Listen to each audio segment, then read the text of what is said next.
the Cincinnati Bengals continuing to build that offensive line, signing former tackle from the Dallas Cowboys, Lyle Collins. He will now be heading to Cincinnati. This was a deal. As soon as the Cowboys released him, they were like, okay, Cincinnati needs to get on the horn and make this happen. They did so. Now Cincinnati continues to build that offensive line first. They added Alex Kappa. Now they add Lyle Collins. This is a team that recognizes a weakness. Now they have fixed it, but that defense is still bothering. It's still bothering everybody here. It's a concern. But what does this deal mean for the Cincinnati Bengals? Aaron, you know him, you know Collins the best out of everyone here because obviously you followed him for quite some time. What is he bringing to the Cincinnati Bengals team? He's a mean man.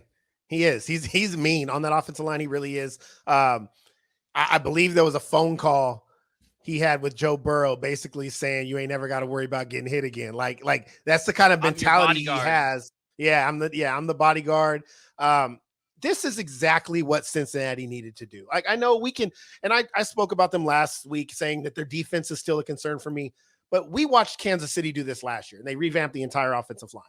The signings that the Cincinnati Bengals have done are a direct need based on what we saw in the Super Bowl, based on what we saw against Tennessee and all the rest of the season. Like, they have a franchise quarterback who they rely on heavily, who has to stay upright. So what do? You go and sign a bunch of really good veteran players. Kappa, Karras, Lyle Collins. These guys are going to be able to come in right away, solidify that offensive line.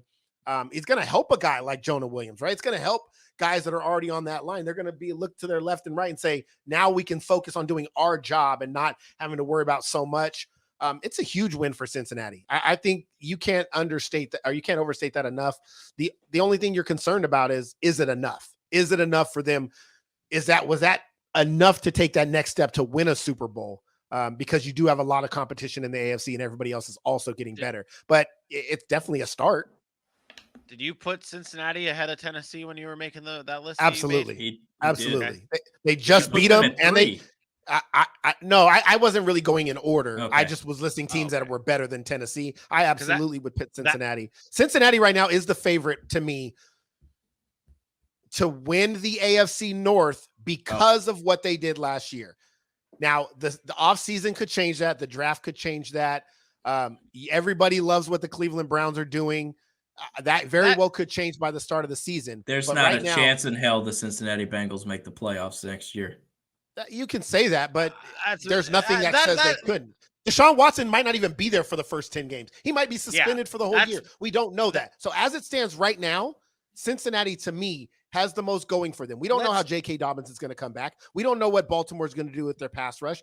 Right now, Cincinnati has the majority of the same team, outside of maybe Aluakon.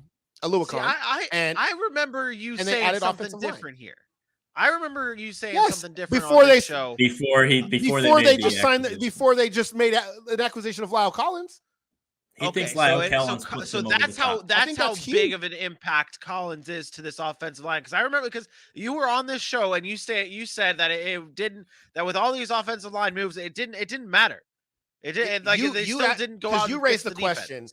You raised the question. First of all, you said you thought maybe the Bengals could be losers when we first addressed it. I said, no, they've got what they need, but I don't think I don't think the needle moved because they got those two offensive linemen, right? Then you look at the AFC North and what happened. Zadarius Smith was also on Baltimore. Now he's not on Baltimore. You add Lyle Collins, who's a really, really good right tackle. He was part of that, one of the best offensive lines in football. And now you have protection on both sides for Joe Burrow. And yes, they haven't addressed defensive needs, but they did re-sign guys. They did bring back Eli Apple. I don't like him, but he was there. They did bring back Jesse Bates. So yes, do they need to do more to be a Super Bowl winner, to maybe compete with the teams that I think are the best in the AFC? Absolutely. But right now, if I had to pick a favorite in the North, I probably would put Cincinnati slightly above Baltimore. And that's only because I don't know what's going to happen with Cleveland and Deshaun Watson. Obviously, when that happens, that'll change the entire game. Let's say Watson plays 7 games this year. Let's just hypothetically speaking, say he gets suspended for 10 games. Is Cincinnati the best team in the, do they end up win the division first?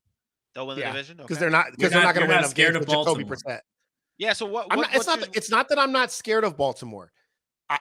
again, J.K. Dobbins coming back from a serious injury we don't know about. They still have questions on the outside as far as weapons.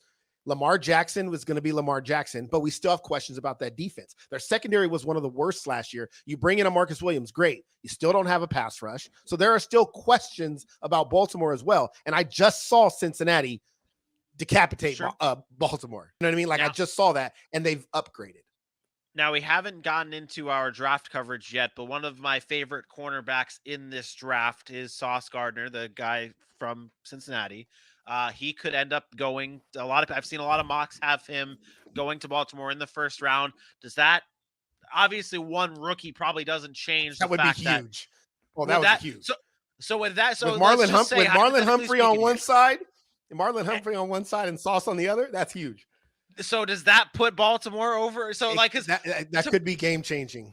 To me, I can't see Baltimore not going at that cornerback position in that. Maybe they go to elsewhere, but they need a pass rusher bad, and losing Zadarius Smith hurt them big time, because that might have put me over the top. When they had Zadarius Smith, I was like, okay, they're doing everything they need to address their needs, right? But then you lose him. Now what do you do at pass rusher? They still haven't addressed that. So I worry about that. But again, this is so early. There's still so many free agents, and it's a deep pass rushing class. It's a deep wide receiver draft. So could they address it? Could it change by the preseason? Absolutely. But right now, you're asking me today, I would say Cincinnati, Baltimore, Cleveland, only because of the unknown. Deshaun Watson plays the whole year, we might be having a different conversation. Okay. And then obviously Pittsburgh. So, okay. Dylan? Darn it. Okay, got it. Darn okay. it. I just want to make sure you. Darn it, what? Okay. I don't like Cincinnati. Hey, Pittsburgh always goes I'm not 500. agreeing with your thought process, Dylan, of could it be like that 1 year flash in the pan, get to the Super Bowl? 100%. I saw it with Chicago. I saw it with Jacksonville. You saw it with Philadelphia. Like, could it be that? Absolutely. It's very well possible it could be that. Maybe I'm buying into it now, because everybody told me all year I was crazy for saying Cincinnati wasn't that good. But I was so down on Joe Burrow. Like, coming out of the draft, going into year 2, I was like, torn ACL, like, this guy's not going to be it. And he proved something. I still didn't see elite. Winner. But he found a way to get things done. And Jamar Chase, I said, was special. He is special. I thought he should have been the number 1 pick overall based on talent, but obviously that's not going to happen. So they have a lot going for them. But yes, if they were 4th in the division next year, would it shock me? No, it's a tough division. That AFC North and AFC West, I think if any of those teams finish 1, if any of those teams finish 4, I probably would not. You wouldn't be shocked if Mitch Trubisky leads the Steelers to a 12-5 record. Nope. That's where I want to know why? I would be. Mitch Trubisky has won divisions, or has won. Mitch Trubisky has been to the playoffs, and you put him with a coach like Mike Tomlin, a good running back, good receivers, and a solid defense. It would not shock me. I've seen, put it this way, Mitch Trubisky now versus Big Ben now. Are they very different? I like Mitch. I would say Mitch has more in his toolbox. So it would not shock me at all. It wouldn't. Put some respect. I mean, we might talk about it. We might be like, "Oh my God, that's crazy," but it wouldn't be like the most surprising thing in the NFL. Let's just say that.